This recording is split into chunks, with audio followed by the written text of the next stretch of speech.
Hello and welcome to Camp Xbox, where we talk about all things Xbox from the original to the Series X, and today we are covering Tom Clancy's Rainbow Six Vegas, a tactical first-person shooter released November 20th, 2006 for the Xbox 360 and later on the PSP, PS3, and PC. This is the sixth entry into the Rainbow Six franchise, this one being the first one released on the Xbox 360, as well as being the first entry in the Vegas side series. This game is backwards compatible on the Xbox One as well as the Series S and X consoles.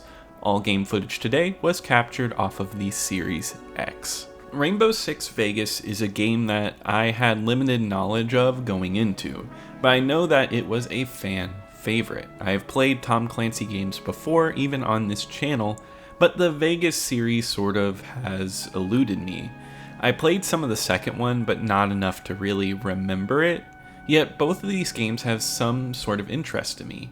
It's the really interesting locale of Vegas. It's just a lot of fun. Non-gambling Vegas games have this exotic touch to them that I love. I just want to see the lights and buildings all constructed well in video game form.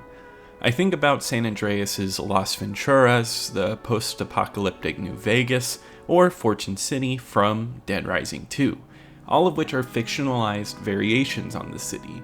Yet with this game, the team at Ubisoft tried to take the city of Vegas and make a game set within it realistically. Still, it has fictionalized elements with casinos only looking similar to their real-life counterparts, but this one I think strives to make it feel as close as it possibly can.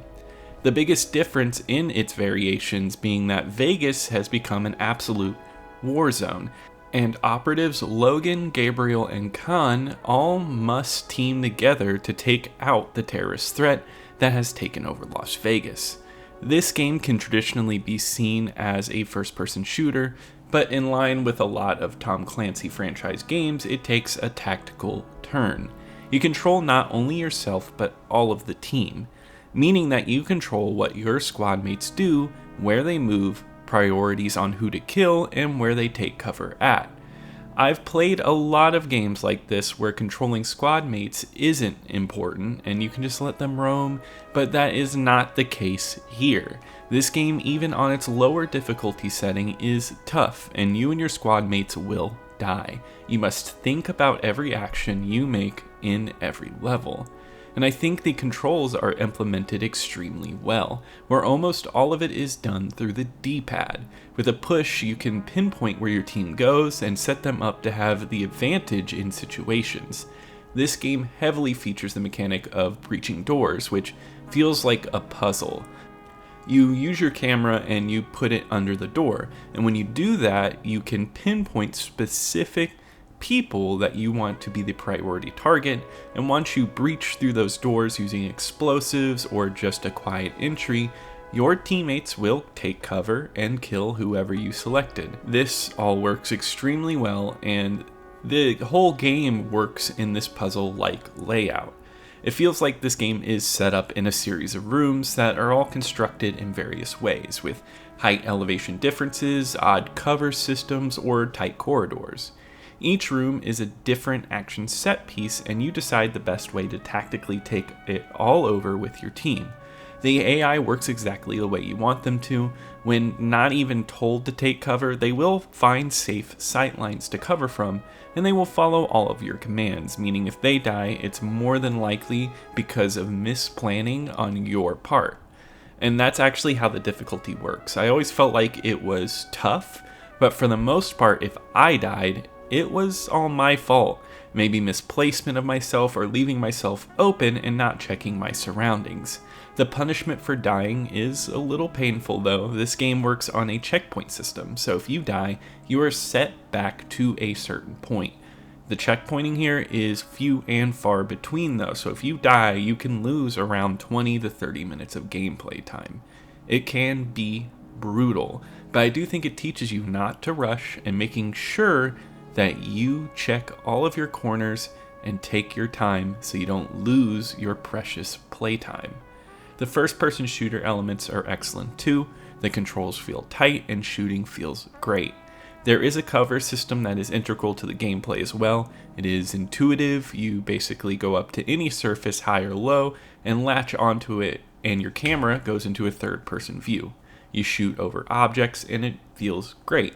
It's something that is integral to the game because only a few shots will end your gameplay, so you have to stay on your toes and stay in the right places in order to stay alive. It's a thoughtful and strategic game with a tough curve of difficulty, yet that's what makes it rewarding. Setting your teammates to the correct places as well as your pinpoint perfect shooting leads to cleared out rooms. It all works hand in hand and leads to a highly entertaining and difficult experience that I enjoyed for the entire 7 hours it took me to beat this game. The plot itself ties everything together as well, and I think it is handled reasonably well. It's about a terrorist named Irina who has taken over many areas of Las Vegas for unknown reasons until our finale. Your team is sent into Las Vegas to take out these terrorists and figure out what is going on. It's not deep, but offers enough interest and nice locales to create intrigue. I don't think all of the characters really stand out, and to be honest, I found the voice acting to be rough at times, almost sounding tinny and low quality. It kind of killed a little bit of the immersion, but seemingly the way that I look at it is that it's a Hollywood blockbuster plot.